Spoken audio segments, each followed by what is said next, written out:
Welcome back student to my class again. हमने previous class में बच्चे लोग ऑलरेडी चैप्टर 1 को कंप्लीट कर लिया है। चैप्टर 1 हमारा रिप्रोडक्शन इन ऑर्गेनिज्म कंप्लीटेड है, लेकिन कंप्लीट होने के बाद हमें सबसे इंपॉर्टेंट चीज क्या करना है, इसका सॉल्यूशन। क्योंकि चैप्टर पढ़ने से ज्यादा है चैप्टर को समझना और एग्जामिनेशन में लिख देना, है कि नहीं। हम लोग पढ़ रहे हैं और एग्जाम के लिए कुछ जानते ही नहीं है। नोट्स तो बहुत सारा लिखाता है ना, लेकिन हाँ कई बच्चे लोग होते हैं कि उसी नोट्स में से कई क्वेश्चंस को वो बना लेते हैं कि नहीं भाई ये क्वेश्चंस है एनसीईआरटी में, और एक स्टेप आगे रहते हैं टीचर से कि सर मैंने ऑलरेडी कंप्लीट कर दिया, क्योंकि हमने चैप्टर लास्ट सेशन में कंप्लीट किया था, यानी लास्ट अल्टरनेट में हमारा चैप्टर कंप्लीट हो गया। 2 दिन बचा, 2 दिन में एनसीईआरटी सॉल्यूशन कंप्लीट। ला सर कई बच्चे लोग मैंने प्रीवियस क्लास में देखा है कि मैंने कंप्लीट कर लिया ऑलरेडी, मैंने कॉपी भी देखा तो बहुत अच्छे वो लोग किए थे और वो नोट से बना लिए। फिर पीडीएफ वगैरह या फिर जो भी चीज जो रिसोर्सेज से है या फिर जो मटेरियल है मैं उन्हें भेज देता हूं ताकि वो लिख लेते। लेकिन आज इस क्लास में हम लोग बात करेंगे कि कैसे क्वेश्चंस, क्योंकि मैं पढ़ाते समय में ही कई बातों को आपको मैंने बता दिया। मैंने सबसे पहले जब क्लास स्टार्ट किया था तो मैंने एक प्रश्न पूछा था, व्हाई रिप्रोडक्शन इज नेसेसरी, पता है ना। देखिएगा ये प्रश्न एनसीईआरटी का सबसे पहला नंबर प्रश्न आई थिंक हो सकता है जहां तक मैंने देखा है। तो आइए देखिए बात करते हैं इसमें कि क्या है। तो देखिए फर्स्ट नंबर प्रश्न क्या कहता है, why is offspring found by sexually. तो तीसरा नंबर आ गया, हाँ फर्स्ट नंबर पीछे यही है ना, हाँ सर तीसरा नंबर आ गया, तो कोई बात नहीं, आते हैं।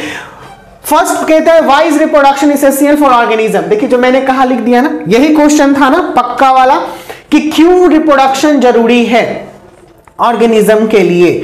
तो चलिए बताते हैं कि क्यों रिप्रोडक्शन सर जरूरी है। कहता है reproduction is fundamental feature of all living organism. जितने भी लिविंग ऑर्गेनिज्म का फंडामेंटल फीचर है, ये मैंने नोट्स में लिखवाया था, और ये एक बायोलॉजिकल प्रोसेस है जिससे लिविंग ऑर्गेनिज्म प्रोड्यूस करता है अपने ऑफस्प्रिंग को। यानी एक कोई लिविंग ऑर्गेनिज्म है, ये अपने ऑफस्प्रिंग को प्रोड्यूस करता है, ठीक है। और इसका ऑफस्प्रिंग सिमिलर टू देम होता है। क्या होता है, सिमिलर टू देम। इसका अगला क्वेश्चन भी बोलेगा कि शायद इसमें आपके एनसीईआरटी एक्सरसाइज में ये भी क्वेश्चन, क्लोन किसे कहते हैं, ये मैंने बहुत अच्छे से और पूरे डिटेल में समझाया था। तो ये सब चीजें आई थिंक कि पूरा लैंग्वेज वाइज नहीं लिख पाइएगा, तो आप ऐसे भी लिख दीजिएगा तो आपका एग्जामिनर एक भी नंबर नहीं काटेगा उस प्रश्न का। कैसे, मैं दिखाता हूं। देखिए यहां पर ये मैंने पॉइंट सबसे फर्स्ट ही क्लास में लिख के बताया था कि reproduction is ensure the continuity of various species on the earth. यानी रिप्रोडक्शन जो है ये इंश्योर करता है, यानी ये सुनिश्चित करता है कि कोई भी स्पीसीज का कंटिन्यूटी बना रहे, है ना। प्रश्न में कर रहा है, ये 2 लाइन इसी से हम लोग लेके लिख दिए, इतना भी लिख देंगे तो चलेगा। In the absence of reproduction, reproduction के अब्सेंस में एक नेगेटिव पॉइंट दे दिया है जिसको हम लोग कहते हैं कोई भी स्पीसीज एबल नहीं होगा लॉन्ग समय तक जीने के लिए, क्योंकि हर एक स्पीसीज का एक लाइफ स्पैन होता है, वो जिएगा और मर जाएगा। अगर रिप्रोड्यूस नहीं करेगा तो उसका नेक्स्ट जनरेशन नहीं चलेगा, खत्म हो जाएगा। प्रश्न नंबर दूसरा कहता है which is a better mode of reproduction, sexual और एसेक्सुअल। कौन सा बेटर मोड ऑफ रिप्रोडक्शन है, सेक्सुअल या एसेक्सुअल, कौन सा होगा बताइए आप लोग, कौन सा, कंफ्यूज्ड। एसेक्सुअल बेहतर है या फिर सेक्सुअल बेहतर है, कौन सा मोड बेहतर है। कोई बोले एसेक्सुअल, तुम्हारा क्या है, तुम्हारा क्या है, सेक्सुअल। क्यों है, क्योंकि उसमें 2 पेरेंट्स का मतलब इन्वॉल्वमेंट होता है, गुड, और उससे मतलब उसके एग्जिस्टेंस को बनाने के लिए सेक्सुअल मोड जरूरी है। बहुत बढ़िया, ठीक है। तो सिर्फ सिंगल पेरेंट ही इन्वॉल्व होते हैं, ठीक है। अब देखिए यहां से एक चर्चा, ऐसे तो आपका कोई गड़बड़ नहीं है, ठीक ठाक है, लेकिन उसमें 1-2 पॉइंट और जुटेगा।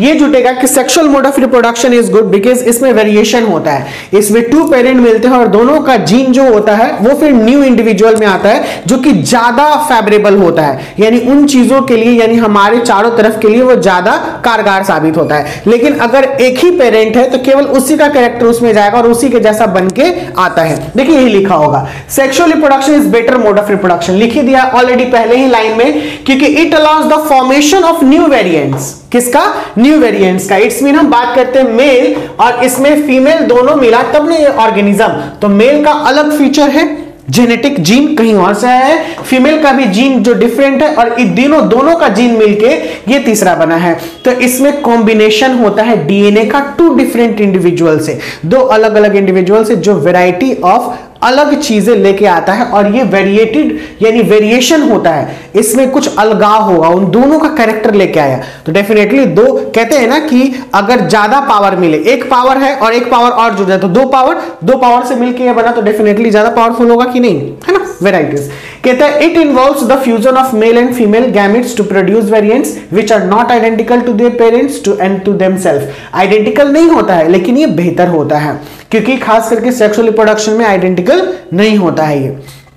This variation allows the individual to adopt to constantly changing and challenging environment। जो मैंने लाइन कहा, ये लाइन यहां पे लिख दिया है कि ये वेरिएशन वाले ऑर्गेनिज्म को ये अलाउ करता है इस इंडिविजुअल को कि जो भी चैलेंजिंग इन्वायरमेंट है उसमें वो बखूबी अपना किरदार निभाए, यानी स्ट्रांगली सर्वाइव कर सके।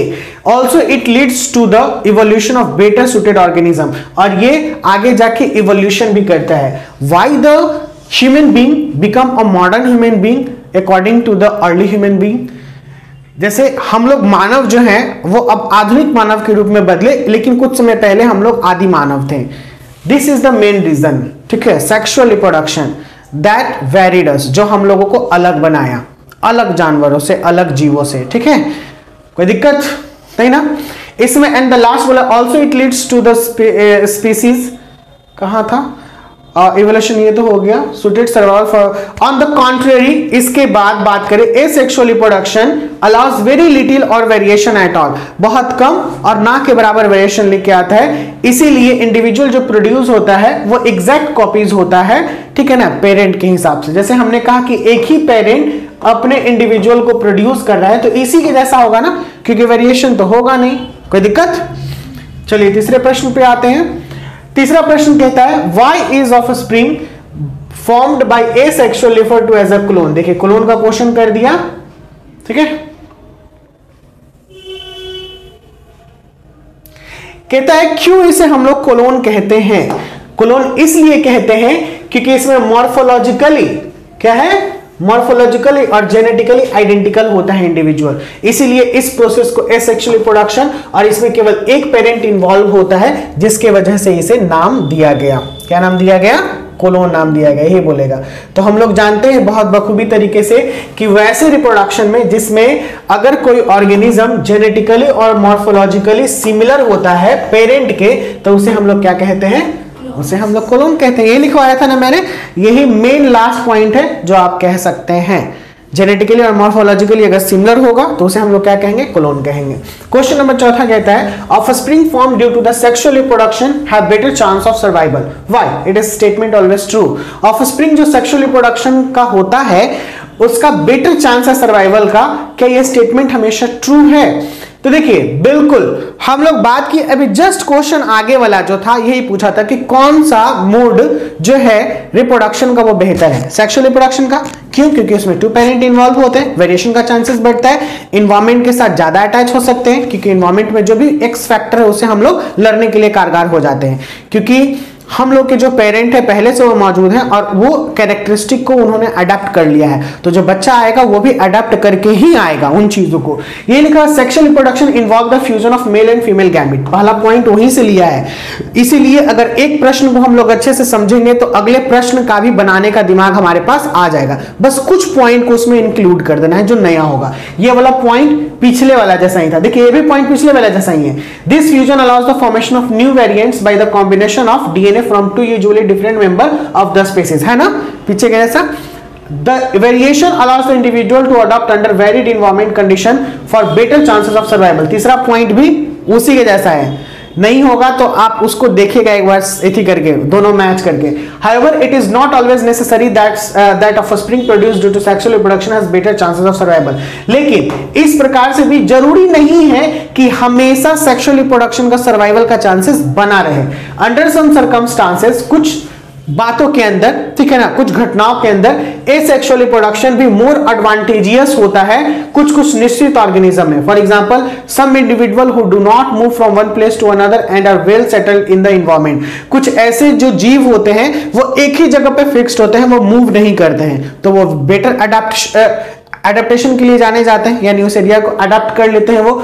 Also asexual reproduction is a fast and quick mode of reproduction which does not consume much time and energy। इस तरीके से हम लोग बोल सकते हैं कि जो एसेक्सुअल रिप्रोडक्शन हो गया वो बहुत फास्ट होता है। तो यहां पे डिफरेंसेस भी आप लिख सकते हो, जब डिफरेंस की बारे में बात आएगी ना तो आप लिख सकते हो कि एसेक्सुअल मोड जो होता है बहुत फास्ट होता है, क्विक होता है, और सेक्सुअल मोड स्लो होता है, ठीक है ना, स्लो प्रोसेस होता है। डिफरेंसेस भी आगे जाके कई बार पूछता है कि right the difference between sexual and asexual reproduction. तो एसेक्सुअल रिप्रोडक्शन में वेरिएशन नहीं होगा, सेक्सुअल रिप्रोडक्शन में वेरिएशन होगा। एसेक्सुअल रिप्रोडक्शन फास्ट होगा, सेक्सुअल रिप्रोडक्शन स्लो होगा, ठीक है ना। इसमें डीएनए का 2 पेरेंट की डीएनए का इन्वॉल्वमेंट होगा, इसमें केवल 1 पेरेंट रिस्पॉन्सिबल होगा ऑर्गेनिज्म के लिए। 3 पॉइंट एग्जामिनर 5 में 5 मार्क्स देगा, 3 में 3 मार्क्स देगा पक्का। तो इसीलिए much time energy compare to the sexual reproduction, क्योंकि सेक्सुअल रिप्रोडक्शन में एनर्जी थोड़ा ज्यादा लगता है, टाइम थोड़ा ज्यादा लगता है। कोई दिक्कत? अगला प्रश्न कहता है रिप्रोडक्शन का, देखिए लिख भी दिया है ये क्वेश्चन, क्या कह रहा है, why does progeny form does asexual reproduction from those formed by the sexual reproduction. ये दोनों डिफरेंसेस के बारे में है दोनों, और ये दोनों आप आसानी से बना सकते हो। आई डोंट थिंक सो कि इसमें हमें समय को वेस्ट करना चाहिए, है ना। बोल रहा है कि how does progeny formed from asexual reproduction. Asexual reproduction में प्रोजेनी कैसे बनते हैं? डेफिनेटली मॉर्फोलॉजिकली और जेनेटिकली सिमिलर होते हैं और वो क्लोन के जैसा बनेंगे, है ना, ऑर्गेनिज्म अंडर। और सेक्सुअल रिप्रोडक्शन इन्वॉल्व करता है 2 इंडिविजुअल को इच सेक्स का। तो ये इजी है, जब पढ़िएगा तो आसानी से समझ में आ जाएगा, नहीं आएगा तो हम हैं आपके लिए, हम कंप्लीट बताएंगे, कोई दिक्कत। और ये सेकंड क्वेश्चन कर रहा है आपका कि सेक्सुअल रिप्रोडक्शन एसेक्सुअल रिप्रोडक्शन में डिफरेंसेस क्या है, distinguish between it's been differences. तो हम लोग इसे बना देंगे, है ना। देखिए लिखा ना जो भी मैंने बताया, स्लो प्रोसेस, फास्ट प्रोसेस, इसमें 2 पेरेंट इन्वॉल्व होगा, इसमें 1 पेरेंट इन्वॉल्व होगा, है, बन जाएगा। नेक्स्ट क्वेश्चन पे आते हैं। अगला क्वेश्चन कहता है, पीछे है क्या,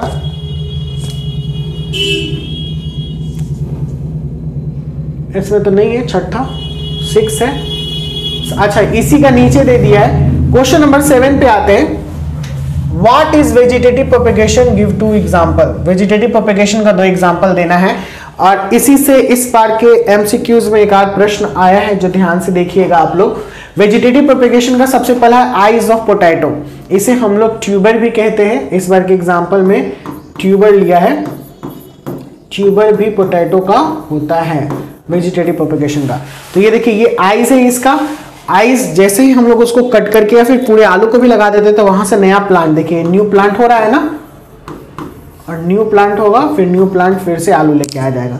तो पहला एग्जांपल हो गया आइज ऑफ पोटैटो, और सेकेंड एग्जांपल हो जाएगा आपका, क्या लिखा है इसमें, सब बहुत सारे हैं, जिंजर हो जाएगा, अलग अलग चीज़ें हो जाएंगी, लीफ बर्ड्स ऑफ ब्रायोफाइलम। इसे आप लोग याद रखिएगा, पूछे सर किस लिए मैं याद रखूँ इसको, क्योंकि आपका पूछेगा कि लीफ बर्ड से कौन एसेक्सुअल रिप्रोडक्शन करता है, एसेक्सुअल रिप्रोडक्शन करता है, तो ये कर दीजिएगा ब्रायोफाइलम। क्या कीजिएगा बच्चा लोग, ब्रायोफाइलम। देखिए ये लीफ है, और लीफ में ये जो निकल रहा है इसे हम लोग बर्ड कहते हैं, एडवेंसियस बर्ड, ठीक है। यहीं से देख रहे हैं ना, नया नया प्लांट निकल रहा है ना, तो इसे बर्ड कहा जाता है। कोई दिक्कत? मैंने ये क्वेश्चन को बहुत अच्छे से समझाया है आपको। डिफाइन जुवेनाइल फेज क्या होता है, रिप्रोडक्टिव फेज, सेनेसेंट फेज, है ना, क्लियर है, कोई डाउट नहीं ना, बहुत अच्छे से सब चीज क्लियर किया है। देखिए ये सब चीज वही आएगा, बस मैंने जितना पढ़ाया आपको, आपके एनसीईआरटी, आपके नीट एग्जामिनेशन में इससे ज्यादा नहीं रहेगा। कुछ नीट एग्जामिनेशन में एमसीक्यूज लेता है, वो रेफरेंस बुक से लेता है, तो वो भी देखा जाएगा जब आप लोग को नीट एग्जाम। प्रायोरिटी हमारा क्या है, बोर्ड्स, और बोर्ड्स एग्जामिनेशन का प्रायोरिटी होते हुए पहले हमें बोर्ड को ध्यान देना है, क्योंकि उसके बाद 3-4 महीने का। तो अभी नीट भी क्या कहता है कि आप कंप्लीट एनसीईआरटी को पढ़िए, क्योंकि एनसीईआरटी ही आपका मेन है, बेस है वो। तो एनसीईआरटी का अभी तक आप देख रहे हो कि हम लोग लगभग 9वें 10वें प्रश्न पे हैं। ऐसा कोई भी टॉपिक है जो छूटा हुआ था, सारे चीज चलते जा रहे हैं वही। अगला क्वेश्चन कह रहा है इसमें कि higher organism have resorted to sexual reproduction in spite its complexity, why. Question अच्छा है, घुमा के पूछा है, लेकिन जब इसके आंसर को आप देखिए तो कहेगा सर है ये तो सर पढ़ा हुआ था मेरा, ठीक है। तो एग्जामिनर कभी कभी घुमा के देता है, तो कंफ्यूज ना होना है, टेंशन ना को लेने का, बस अच्छे से बना लेने का। Higher organism it's mean like animals, human beings, ये resorted to sexual reproduction in spite of its complexity. Why? कहता है कि सेक्सुअल रिप्रोडक्शन की कॉम्प्लेक्सिटी को वो देखते हैं और उसे करते हैं। क्यों? Although sexual reproduction involves more time और energy, जो मैंने अभी कुछ देर पहले के शब्दों में जिक्र किया था, है ना। Higher organism have resorted to sexual reproduction in spite to complexity. This is because this mode of reproduction help it introduce new. इसके बावजूद भी ये सेक्सुअल रिप्रोडक्शन इसी तरीके से इस कॉम्प्लेक्सिटी से जो हायर ऑर्गेनिज्म करते हैं, क्योंकि ये इसलिए, दिस इज बिकॉज ये मोड ऑफ रिप्रोडक्शन जो होता है ये न्यू वेरिएशन को इंट्रोड्यूस करता है। अपने प्रोजेनी को, दो डीएनए को, यूजुअली डिफरेंट इंडिविजुअल के डीएनए को मैच करके बनता है, जिससे वेरिएशन अलाउ होता है और इसके वजह से इन्वायरमेंटल कंडीशन में रहने के लिए वो ज्यादा फेवरेबल बन जाता है। ओके, इस वजह से वेरिएशन लीड्स करता है, तो variation that cause evolution, variation ही इवोल्यूशन को काउज करता है। और that's why the reason we are here, evolution के कारण ही हम लोग यहां पर हैं। ये पृथ्वी है, पृथ्वी इतना बदला है। प्रोवाइड, और ये जो सेक्सुअल रिप्रोडक्शन का ऑर्गेनिज्म होता है उसके पास बेटर चांसेस ऑफ सर्वाइवल होता है। दूसरे हैंड में एसेक्सुअल रिप्रोडक्शन के पास जेनेटिक डिफरेंसेस नहीं पाया जाता है और ये सारी खासियत नहीं होंगी। ठीक है। क्वेश्चन नंबर 10 कहता है explain why meiosis and gametogenesis are always interlinked. बिल्कुल इंटरलिंक्ड होगा, नहीं कैसे हो सकता है। ये इंटरलिंक इसलिए होगा क्योंकि हम लोग देखते हैं कि मेयोसिस और माइटोसिस दोनों साथ में होता है। Meiosis is a process, meiosis कैसा प्रोसेस? रिडक्शनल डिवीजन, मैंने पढ़ा रखा है इसे। माइटोसिस कैसा प्रोसेस? इक्वेशनल डिवीजन, ठीक है ना, कहीं लिखा होगा आगे। तो मेयोसिस में जेनेटिक मटेरियल को रिड्यूस होना पड़ता है। मैंने कहा था कि 46 क्रोमोसोम है और ये 23 में चेंज हो जाता है, होता है ना, जिस समय में हम लोग सेक्सुअल रिप्रोडक्शन के दौरान में आते हैं, तभी तो ये दोनों इंडिविजुअल से मिलकर फिर से रीस्टोर हो जाता है 46 में। कोई परेशानी नहीं। कहता है gametes produce by organism are haploid. Haploid का मतलब एन, जो कि 23 को इंडिकेट करता है। Only one set of chromosome, केवल एक सेट ऑफ क्रोमोसोम रहेगा, आइदर XX रहेगा या फिर XY रहेगा। प्रोड्यूसिंग हैप्लॉइड, और इस प्रकार से हैप्लॉइड गैमेट्स को प्रोड्यूस करता है, तो इस प्रोसेस को बोलते हैं गैमेटोजेनेसिस, जिसमें जर्म सेल जो होता है वो किसी भी ऑर्गेनिज्म का वो मेयोसिस में जाता है। मेयोसिस का मतलब होता है reductional division. During this process meiocytes of an organism undergo 2 successive nuclear and cell division. यहाँ पर इस प्रोसेस के दौरान में मेयोसाइट्स बनते हैं और 2 बार 2 सक्सेसिव न्यूक्लियर और सेल डिवीजन को वो करते हैं, जिसके वजह से डीएनए का रेप्लिकेशन होता है और हैप्लॉइड गैमेट्स बनता है। क्या बनता है? हैप्लॉइड गैमेट्स, यानी एन में ये चेंज हो जाएंगे। ये सारे चीज डिटेल में आप पढ़िएगा, किसमें? ह्यूमन रिप्रोडक्शन में, क्योंकि गैमेट का गैमेटोजेनेसिस वहीं पे डिटेल में पढ़ना है। And I think this is the last one. बहुत इजी है। सारे 11 नंबर क्वेश्चन जो कहता है आपका कि identify the each part of the flowering plant that whether it's haploid और डिप्लॉइड। ओवरी क्या होता है? ओवरी डिप्लॉइड होता है, ठीक है, यानी ओवरी 2n में होगा। ये क्वेश्चन कर सकता है। एंथर क्या होता है? एंथर भी डिप्लॉइड होता है, 2n। एग क्या होता है? डेफिनेटली एग n होगा, यानी केवल फीमेल के पास पाया जाता है एग, तो एग n होगा। पॉलन है, पॉलन क्या होगा? तो पॉलन ग्रेन मेल गैमेटोफाइट होता है ना, किसका मेल गैमेटोफाइट होता है? फ्लावर का, मेल गैमेटोफाइट, तो ये भी n में पाया जाएगा। मेल गैमेट हैप्लॉइड होते हैं, ये n में, और जाइगोट क्या होता है? डिप्लॉइड होता है 2n में। बाउंस किया क्या? नहीं ना। 12 नंबर क्वेश्चन पे आते हैं हम लोग।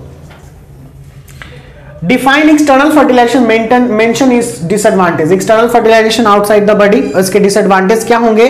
तो इसमें प्रोटेक्शन नहीं होता है, कोई भी अंडे को बर्बाद कर सकता है, बहुत मुश्किल होता है सर्वाइविंग जीना। देखिए लिखा होगा external fertilization which fusion of the male and female gamete takes outside the female body.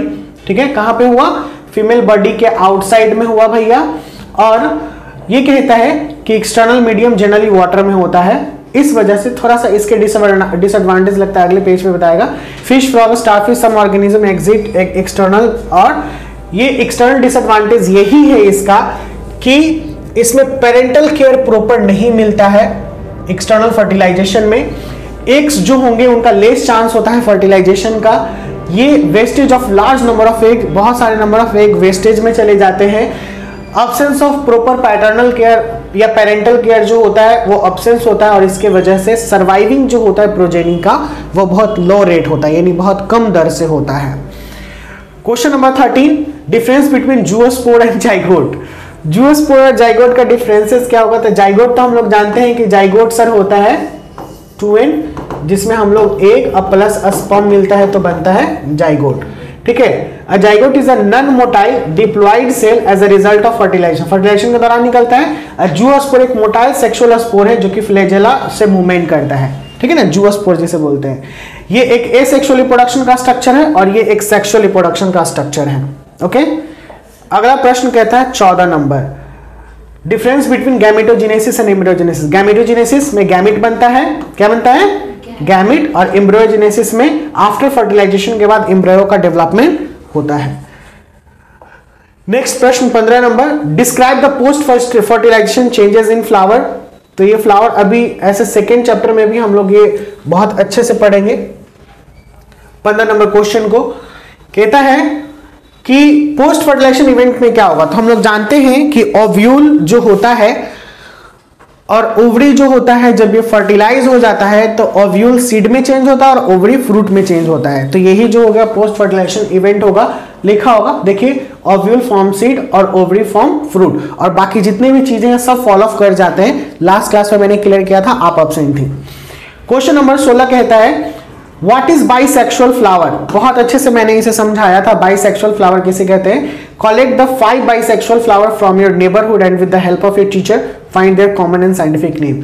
हालांकि ये चीजें एग्जामिनेशन में कलेक्ट करने के लिए नहीं बोलेगा, ठीक है ना, ये एज अ प्रैक्टिकली के रूप में, बायोलॉजी में थोड़ा प्रैक्टिकली चीजों को भी करना जरूरी है। तो घर पे जाइएगा, ये सब चीज को कीजिएगा।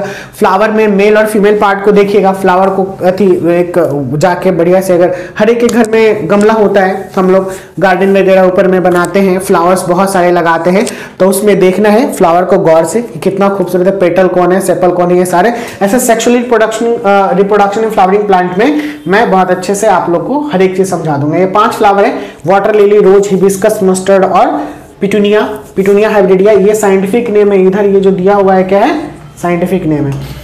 ये साइंटिफिक नेम याद रखें, वाटर लिली को निम्फिया और डाटा बोलते हैं, रोज को रोजा मल्टीफ्लोरा, हिबिस्कस हिबिस्कस रोजा सिनेंसिस, मस्टर्ड को ब्रासिका निग्रा और पिटूनिया को पिटूनिया हाइब्रिडा, ठीक है। ये साइंटिफिक नेम है जो यूनिवर्सल होता है और कहीं पे भी इसे आप लोग यूज कर सकते हैं, कोई दिक्कत क्या। फ्लावर क्या कंसिस्ट करता है, स्टैमेन और पिस्टिल को, जो दोनों को रखेगा उसे हम लोग बाइसेक्सुअल फ्लावर कहते हैं ना, जो मेल फीमेल रिप्रोडक्टिव ऑर्गन को दोनों को साथ में रखे। और यूनिसेक्सुअल किसे बोलेंगे, या तो मेल अलग होगा नहीं तो फीमेल अलग होगा, मैंने ये बता दिया था। नेक्स्ट आते हैं, I think this is the last one PDF, हाँ this is the last one PDF. Question number 17 और 18 क्वेश्चन आज कंप्लीट करा दिया मैंने, आप लोग बस बना लेना है अच्छे से। क्वेश्चन नंबर 17 कह रहा है figure wise, examine few flower of any cucurbit plants. Cucurbit plant का, थोड़ी देर में साफ हो जाएगा, कुकुरबीट प्लांट का एग्जामिन करना है, फ्लावर को आइडेंटिफाई करना है। अस्टेमिनेट एंड पिस्टिलेट, अस्टेमिनेट क्या होता है, तो staminate male part of a flower होता है और पिस्टिलेट क्या होता है, फीमेल पार्ट ऑफ फ्लावर। तो एग्जामिन करना है। Do you know any other plant that bears unisexual flower, क्या आप किसी प्लांट को जानते हैं कि जो यूनिसेक्सुअल, तो हम लोग जानते हैं कि कुकुरबीट जो होता है यूनिसेक्सुअल फ्लावर होता है। अभी जस्ट मैंने चर्चा किया, यूनिसेक्स का मतलब क्या होता है, केवल एक, या तो ये आइदर का मतलब दो में से एक मेल होगा नहीं तो फीमेल होगा। तो यहाँ पे ये बता दिया है, इसको पढ़ लेना है अच्छे से, ओके। नेक्स्ट पे आते हैं, this is the last one, बहुत सारा है, देखिए अदर एग्जांपल है कॉर्न, पपाया, कुकुम्बर, ये सब है, ये सब याद कर लीजिएगा।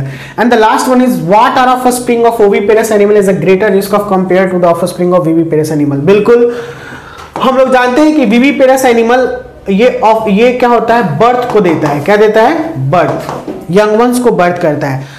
तो ये पूरा प्रोटेक्टेड होता है अपने मदर के वॉम्ब में, यानी माँ के गर्भ में, ठीक है। वहां पे किसी प्रकार की उतनी परेशानियां नहीं होती हैं, यानी माँ उसको पूरा प्रोटेक्ट करके रखती है। तो पहला तो ये बेनिफिट हो गया। लेकिन जो ओविपेरस होता है ये एग लेइंग होता है, क्या होता है, एग लेइंग। जब माँ को खतरा होता है, ठीक है। तो इसमें वो अपने अंडे को छोड़ के भी चली जाती है और कोई अंडा लेके, जैसे देखिएगा पक्षी उक्षी अंडा देती है तो कई लोग जो होते हैं ना पक्षी को भगा के अंडा को लेके चले जाते हैं। मुर्गी अंडा देती है, मुर्गी को भगा के मुर्गी का अंडा ले लेते हैं, मार्केट में बेच देते हैं कि नहीं। तो थोड़ा रिस्क है कि नहीं है वहां पे, बिल्कुल रिस्क है। तो यही यहाँ पे कहता है आपके क्वेश्चन में कि oviparous animal that is egg laying egg outside their body, as a result the eggs of this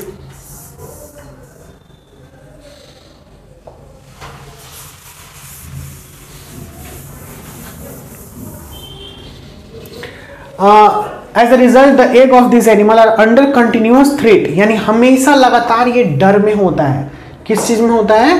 डर में होता है, ठीक है ना। वेरियस इन्वायरमेंटल फैक्टर के, यानी बहुत सारे इन्वायरमेंटल फैक्टर हो सकते हैं। विविपेरस एनिमल में ये ऐसा चीज नहीं होता है, क्योंकि जितने भी एग डेवलपमेंट होते हैं वो इनसाइड द बॉडी फीमेल, इसलिए ऑफस्प्रिंग जो होता है एग और ओविपेरस का, ठीक है, ये ग्रेटर रिस्क पे होता है compare to the offspring viviparous animal. बस यही बात लिखना था। क्या लिखना था कि विविपेरस और ओविपेरस में सबसे सेफ कौन होता है? विविपेरस। ओविपेरस क्यों नहीं होता है? क्योंकि वो बाहर होता है, ठीक है ना, मदर बॉडी के बाहर में उसे बढ़ना होता है।